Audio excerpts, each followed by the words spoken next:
Alors, sur Automobile Propre, ils ont fait une interview du dirigeant de Mazda concernant la MX-30. Par contre, j'ai vu que c'était assez long, donc mettez la vidéo en accéléré au pire, parce que je pense que ça va durer au moins 10 minutes, hein, désolé. Allez, commençons. Alors, commençons directement par l'interview. La première voiture électrique Mazda arrive en 2020. N'est-ce pas trop tard? Et que représente-t-elle? Je pense que 2020 est le meilleur moment pour nous, car le coût d'achat pour les gens devient attractif, mais aussi parce que l'Europe a des règles sévères en termes de CO2. Nous devons nous différencier de nos rivaux. La MX-30 correspond plus à nos clients. La concurrence est très importante, donc nous amenons un concept unique en son genre, le changement de design est volontaire, nous continuons le style Kodo, désormais généralisé, mais sous une forme adaptée.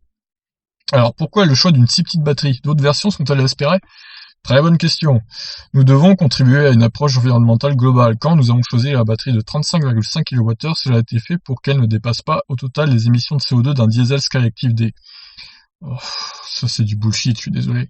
Notre but est de viser la seconde voiture du foyer, celle servant aux activités quotidiennes. Alors, une seconde voiture qui coûte plus de 25 000 euros, ça me ferait mal quand même, hein. Nous avons développé un prolongateur d'autonomie et nous pensons que le moteur rotatif convient parfaitement pour cet usage de générateur d'énergie. Nous projetons d'ajouter cette offre à la gamme dans environ 2 ans. Ah ouais, mais pourquoi 2 ans? Pourquoi pas maintenant en fait? Je comprends pas ça. C'est bizarre. Là, s'ils avaient lancé l'MX-30 avec prolongateur d'autonomie directement, je pense qu'il aurait plutôt bien marché. Mais là, les gens, ils vont faire quoi? Ils vont attendre 2 ans qu'ils sortent ça, en fait. C'est ridicule. Stratégie risible de Mazda, quoi. Quels sont vos objectifs d'électrification? Prévoyez-vous d'introduire de nouvelles technologies de batterie? Au sein de notre gamme de motorisation à technologie Skyactiv, nous visons à l'introduction de modèles hybrides rechargeables sur une nouvelle plateforme qui servira également à des modèles électriques. 2020 est une année très stressante avec la régulation sur le CO2. Pour 2030, tous nos modèles seront électrifiés, que ce soit les Skyactiv ou 100% électriques. Pour l'après MX-30, nous sommes encore en train de travailler sur ce à quoi une gamme d'électrique pourrait ressembler.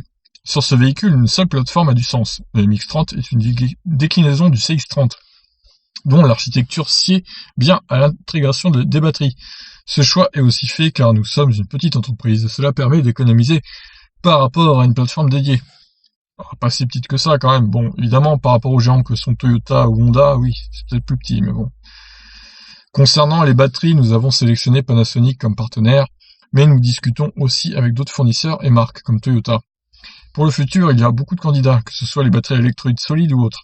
C'est encore trop tôt, nous attendons pour le moment de voir si la MX-30 rencontre le succès. Ouais, c'est pas gagné. Quid d'une Mazda de course électrique, voire hydrogène? Mazda est impliqué dans les modèles accessibles, mais aussi dans les courses d'endurance. La MX-30 n'est clairement pas vouée à cela. Et nous n'avons pas de programme spécifique de course automobile électrique pour le moment. Et pourquoi pas Mazda en Formule E, tiens. Concernant l'hydrogène, nous avons expérimenté des Mazda 5 et RX-8 à pile à combustible par le passé. Des RX-8 à hydrogène? Alors ça, c'est fort. Nous avons accumulé beaucoup de connaissances et de données sur cette technologie, donc nous envisageons bien sûr cette solution.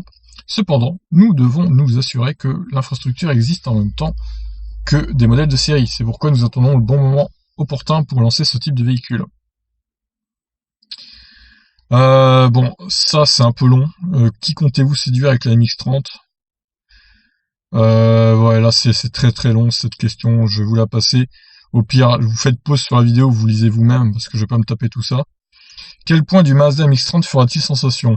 On pense que l'héritage de Mazda en termes de relation entre conducteur et voiture joue en notre faveur. Et il est clair que ce n'est pas pour tout le monde, c'est pour notre cible. Nous voulions que la conduite de la voiture soit digne d'une vraie Mazda, et il se trouve qu'elle est électrique en second plan. Ouais, c'est issu du plastique 100% recyclé, issu de bouteilles. Très bien. Quoi d'autre comme question? Alors, bonne question là, celle-là je vais la lire. Que dites-vous aux clients mécontents de l'autonomie? Si je me place dans la logique de l'électrique pure, oui bien sûr, vous voulez plus d'autonomie, achetez Tesla. Mais pas que Tesla, hein, les coréennes font aussi bien le travail. Mais c'est plus compliqué que ça, il faut choisir ce qui convient le mieux aux besoins, envies et convictions de notre cible. Il n'arrête pas de parler de la cible, mais y a pas que... Pourquoi se contenter de sa cible, entre guillemets, de sa zone de confort? Ils sont pas très ambitieux hein, chez Mazda quand même. Donc pour la batterie, pour avoir plus, il faut une meilleure densité ou un pack plus volumineux. Ce dernier choix peut aussi compromettre la sécurité. Crash test, incendie. Mais on ne voulait pas de ça chez Mazda afin de préserver une parfaite relation avec nos clients. On ne pouvait pas se le permettre. Oh là là, mais sérieusement, la réponse bateau, quoi. La modèle 3 est première au crash test, hein, donc ça c'est une fausse excuse encore une fois. Et les incendies, c'est très très rare, les incendies de voitures électriques. C'est vraiment des excuses à la con, hein. Excusez-moi, mais là, nous sommes un petit constructeur, on ne peut pas se permettre d'avoir un scandale, on n'y survivrait pas. On propose plusieurs solutions afin d'avoir notre petite part du gâteau. On aurait pu respecter la nouvelle réglementation de CO2 en mettant une batterie dans un de nos crossovers, mais nous n'aurions pas amené l'image d'une compagnie investissant dans l'avenir. On aurait aussi très bien pu se contenter du Mazda 3 et en faire un partenariat avec une entreprise de location, mais cela n'aurait pas fonctionné pour nous. Ouais, non, c'est nul. La recharge à 50 kW est-elle suffisante pour vous? C'est assez, je pense, et cela dépend bien sûr de la batterie. Si vous prenez le rival avec 94 kWh, il faut de quoi l'alimenter. Nos clients seront principalement des néophytes et des urbains qui n'ont pas accès à des stations de charge rapide, donc ils utiliseront leur prise classique au pire du 22 kW. Mais il parle de qui dans le rival, là? Du Audi e-tron? Enfin, il n'y a pas que le Audi e-tron en rival. Pourquoi il parle pas des Kona électriques et Kia Niro? Je pense que c'est des véhicules qui seraient mieux à comparer, quoi. Que l'Audi e-tron, c'est vraiment l'extrême, hein.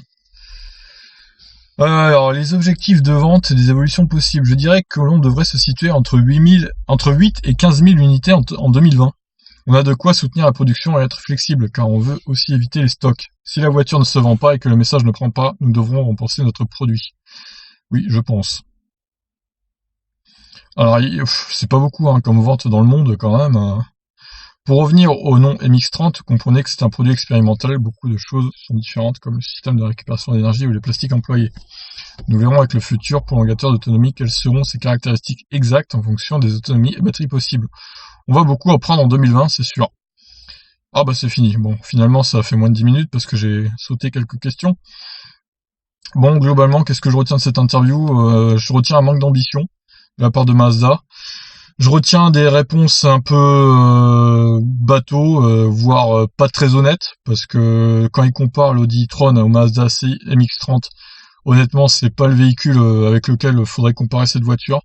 Je pense qu'il faudrait plus le comparer à un Kona ou un Niro, pour le coup, qui ont beaucoup plus de batterie et qui ont une recharge plus élevée.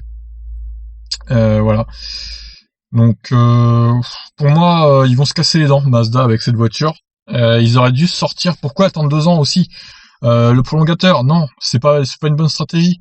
Parce que là, les gens, ils vont voir ça, ils vont se dire, ah bah vas-y, bah on attend 2 ans, ou alors on prend un autre modèle, parce que ça, il y a trop peu de batterie. Enfin, c'est n'importe quoi, c'est n'importe quoi. Et là, ils vont droit dans le mur, Mazda, je pense. Pourtant, j'aime bien la marque. Hein. J'adorais la Mazda RX-7 dans les années 90, superbe voiture. Mais là, pour le coup, ils font de la merde, si on peut dire. Donc voilà, je vous laisse réagir. Que pensez-vous de la stratégie de Mazda? Très clairement, la question se pose. Moi, je pense qu'ils vont droit dans le mur. Allez, ciao!